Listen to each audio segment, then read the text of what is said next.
In today's video, we are going to be breaking down Victor Wembanyama. I really hope I pronounced that name correctly, but today we're going to be breaking down his game because he is a fantastic player coming out of Europe, and he is super young, and he's over 7 feet tall. Let's break him down. He's amazing. So something that we don't normally see with a younger player is, of course, the quick decisions as we see here. So, as soon as he catches that ball, he's coming off of a pin down screen along the baseline.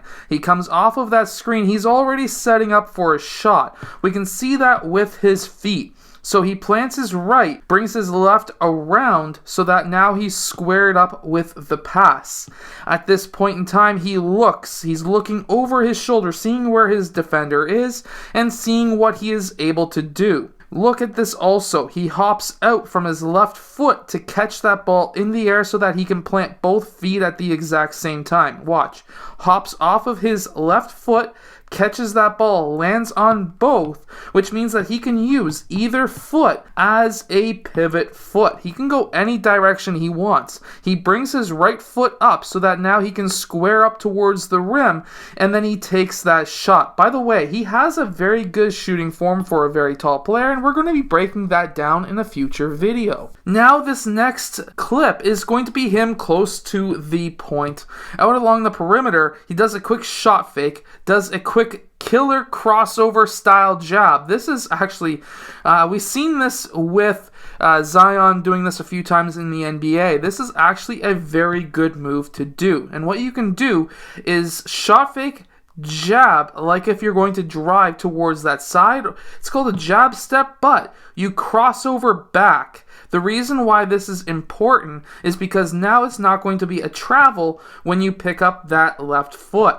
So, jab, crossover dribble so that you can then pick up that foot and attack that side. And then he does a quick hesitation crossover, still attacking this player. Now he drags this right foot, which is very good because now he is getting into attack. He has that right foot planted. He's pushing off from that left foot. And he's able to then, he could have gone up for a shot right there, but he was too afraid of that arm blocking him.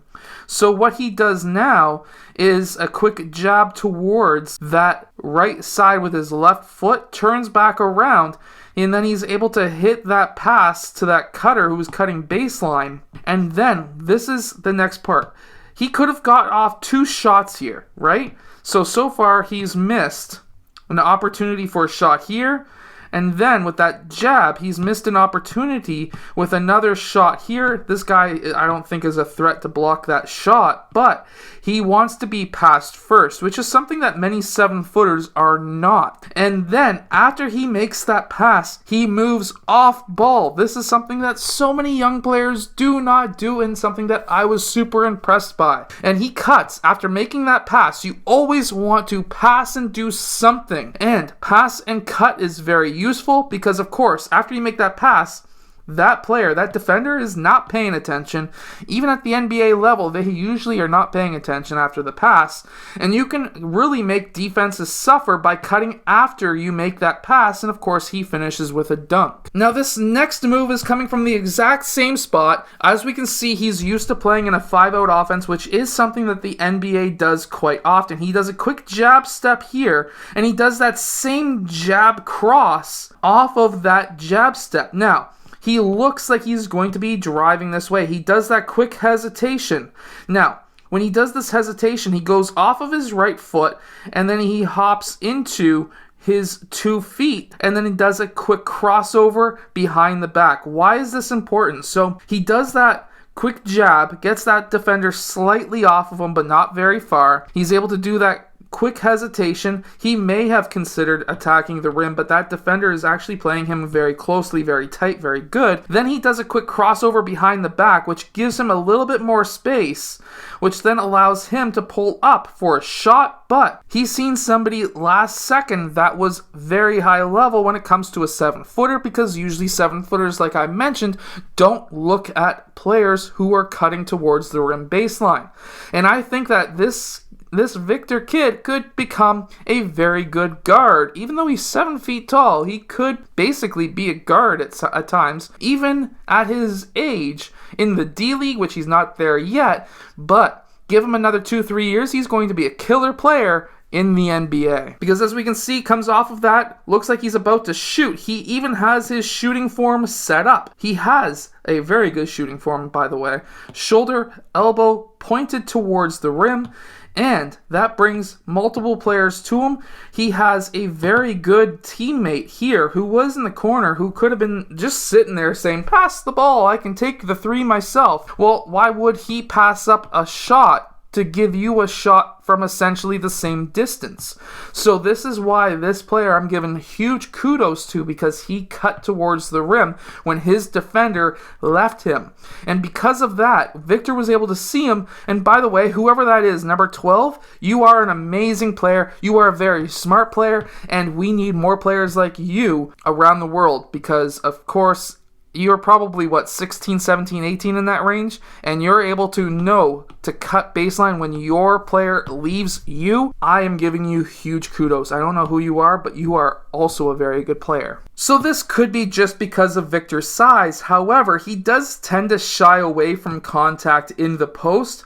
That's somewhere where I would have just absolutely destroyed that kid. I don't care how tall he might have been. He looks like he's probably in that 6'5", 6'6" range. Like, somebody skinny like that, I was 200 pounds or 220 when I was playing in the low post and 6'2". Even though I didn't have a height advantage on this kid, I would have just absolutely did a quick shoulder fake down low and then pulled up for a shot. But Victor instead, he did a couple of, that's actually a carry right there. Come on, referee. But he does a couple hesitations. He shies away from the contact. He's able to do a quick fadeaway, and then he's able to make that shot. But if he's able to start really hurting players, really destroying players in the low post, I think that could really open up his game. Yes, he is a great perimeter player, but at 7 feet tall, if you can start damaging teams in the low post, you're going to be a two-factor player that is going to be very hard to stop. Now, I just wanted to really show you this move. It's a quick jab cross. This is something that a lot of good players like John Morant does, and he does a quick cross jab, crossover right there, and then he jabs towards that right side, and then he's able to do a quick step back or sidestep, whatever you want to call it, and takes that shot. This is a very good move. This is not something you normally see 7-footers pull off, and I want to give him kudos. That was a very good move. That's something that you can do as well. Now, something that I really did like to see is this quick spin move, and then he makes that pass right in time before that charge. Now, could they have called that a charge if this player actually fell? Probably. But instead, he makes that pass out, that kick out pass, and that player goes up for a three. Something that I really want to say to everybody is you need to have the right mindset to know, hey, in case this ball misses, I need to get in there for a rebound. And even though he was behind the backboard when that shot went up, he got in prime position. We see a player boxing out here. We see two players not doing anything here. He's not even boxing out the guy who shot the ball. And what we see is a quick tip-in, which is great. Now, of course, some of you Americans may say, hey, that's goaltending interference, but in FIBA, that's not something, and I'm pretty sure the league he's playing in is going by FIBA rules, and, of course, he's able to tip that in. Now, something else I like to see, too, is what happens on the fast break. Now, this is a very smart move. He sees that defender is on his hip. That player, if he was to go on towards that right side or maybe even straight towards the basket, may have an attempt to block that shot, that dunk, that layup, whatever. But instead, he goes in for the reverse. Why is this important? Well, first off, that player is on his right side. If that player wants to try and block this dunk or this layup, what he has to do is to get over towards this side, because if he tries to block on this side, that net is in the way. He cannot touch the rim or the mesh when this player goes up for a shot, which means that is an extra defender for him to get off that shot. That's why this reverse is very important and shows to me that he knows how to handle the fast break. I hope that this video has helped you become a better player, but also check out a player who is around 16, 17 years old overseas who may be in the NBA in the future. Of course, really quickly, if you're wondering some of the equipment that I use in video as well as with my clients, definitely go check out the equipment list down in the description below. Everything I use most of the time is down there, so definitely go check it out. I hope that you have enjoyed. If you have, hit that like button and subscribe. I'll see you guys again next time.